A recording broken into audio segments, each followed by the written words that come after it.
It's really fun to watch a young player like Jordan just keep gathering information. The more plays he gets, the better he gets. The better questions he's asking, the better decisions he's making.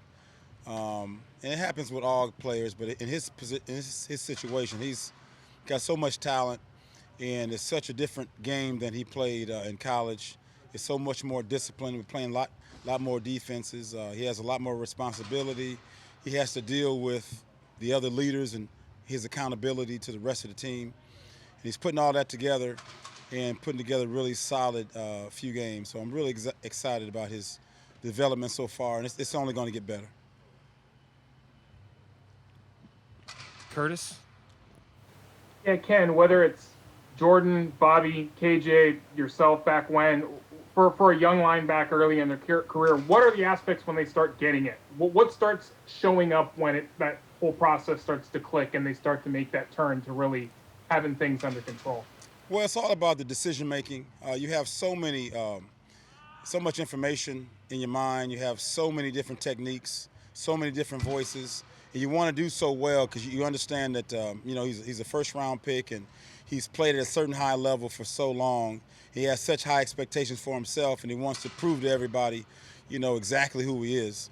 So it comes down to gathering information, being able to get confident in what you're learning, have the guys around you trust you, and then decision making a decision to shoot a gap when you're supposed to, making a decision to play the pass when it's actually a pass and not a run. You can go back and make the play, catching the ball when you're supposed to catch it. But the main thing is you'll see clear decision making. It won't be a puzzle. It won't be a situation where he's not quite sure.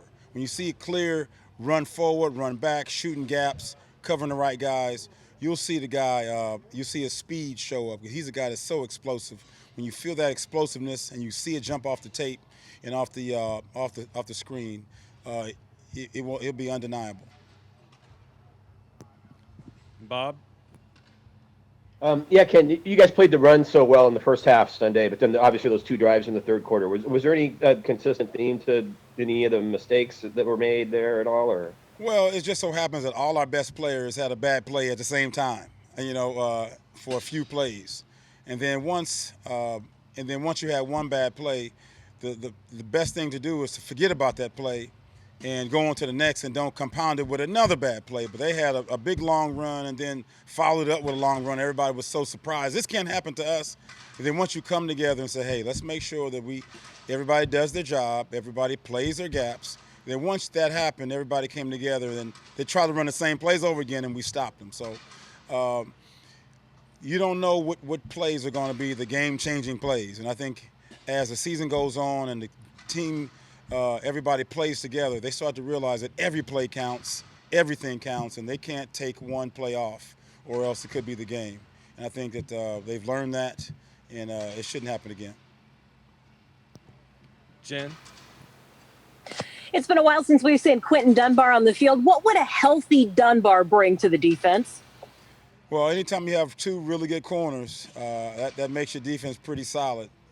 The ball goes up, you know that your guy's going to come down with it. You can line up and play any man coverage, any zone coverage. So it gives the rest of the group, the rushers, the play caller, great confidence that the plays will be played the way you practice them. So when you have a guy like that healthy, it puts out a lot of noise. Brady? Hi, Ken. How have you been using Puna Ford differently lately than you were earlier in the season, and how do you think that changes things for him? Puna's just been, as you can tell, continually to develop into a first down, second down, third down player. He never gets tired. He never says a word, but he's always there for you. He's one of those guys that you take into the alley with you, and he's going to be right there loyal with you the whole time. But watching him play, watching him develop, watching his confidence grow, I wouldn't say that we did anything any differently.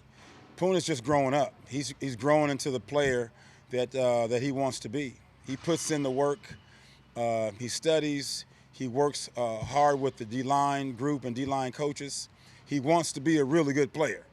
and he's going to force it, and he's doing everything he can to stay on the field and be an impact player. And the work he puts in is showing up on the field. Jackie? Hey, Coach, how would you assess the defense's overall performance over the last few weeks? And now that you're entering the final quarter of the season, what areas would you like to see further improvement? Well, I think that the group, as you can tell, if you've been watching us the whole year, I mean, we've been kind of in and out with injuries. The whole group hasn't really played together a lot. We had different guys come in and out.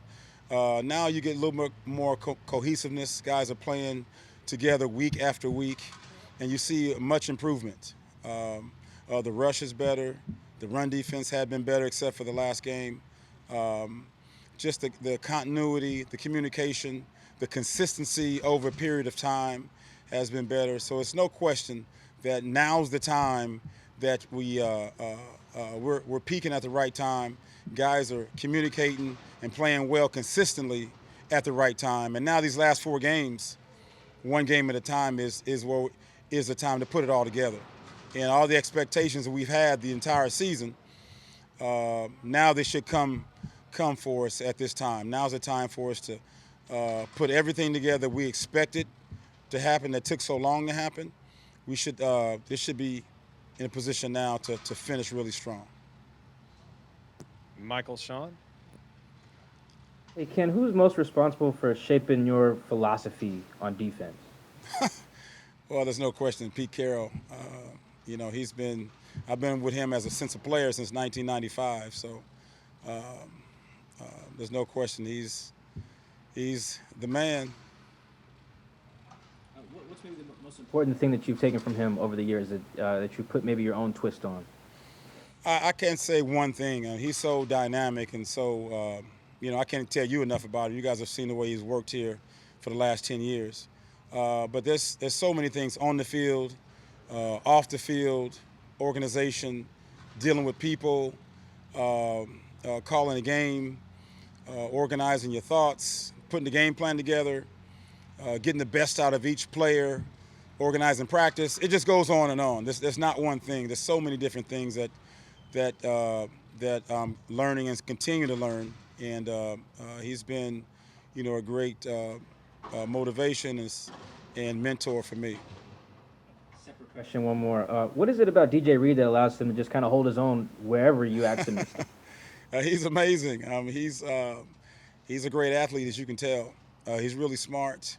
One thing you know about him by spending some time with him, he's really confident in what he can do. Just give him the playbook, give him some practice, tell him what his job is, and he takes it over.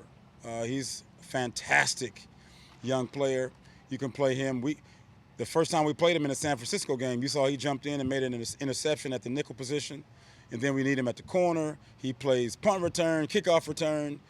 He's just a dynamic, amazing young athlete, and that's only the tip of the iceberg. He's only going to get better. Thanks. Greg Bell?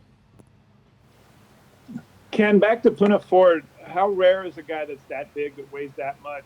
He can get sideline to sideline, is making plays all over the field like a linebacker. No, it's rare. It's rare. Puna does so much. Like you mentioned, he comes out of the stack and makes plays from numbers to numbers. He gets in the backfield. He holds his center off so Bobby can make his plays. He runs games to make sacks. He shows up every single day. He's beat up and hurt, and you don't even know it. He's happy or sad, and you can't even tell. He's just, he's one of those coach's dream players. Just works hard, disciplined, cares a lot, extremely loyal, extremely durable, and dependable.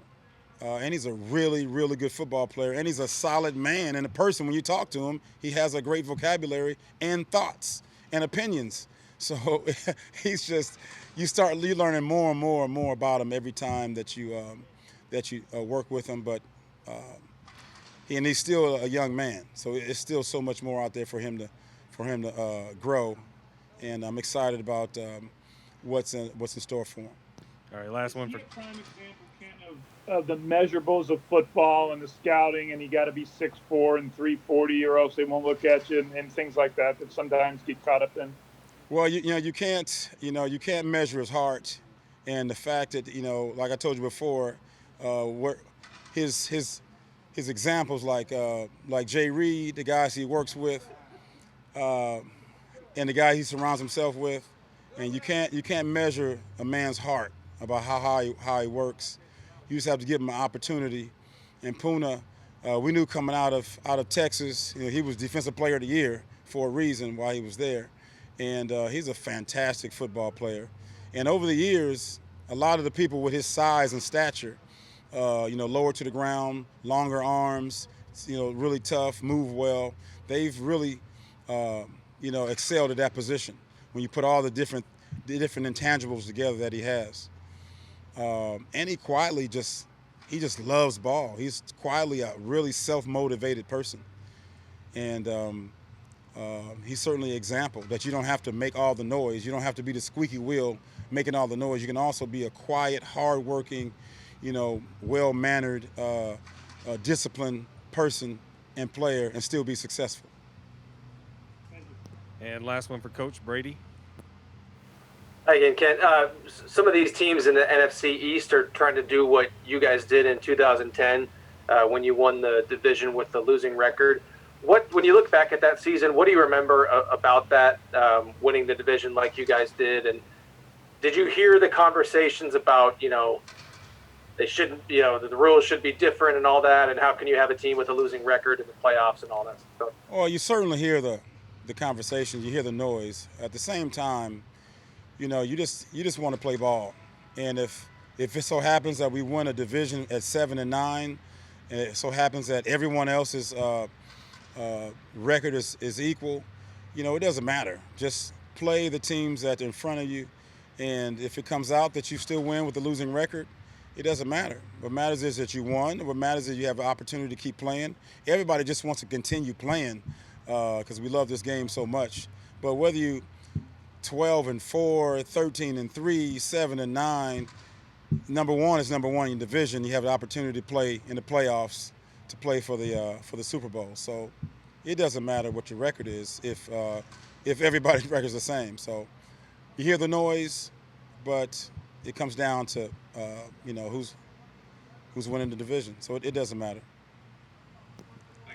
Thanks, Coach. Thank you, everybody.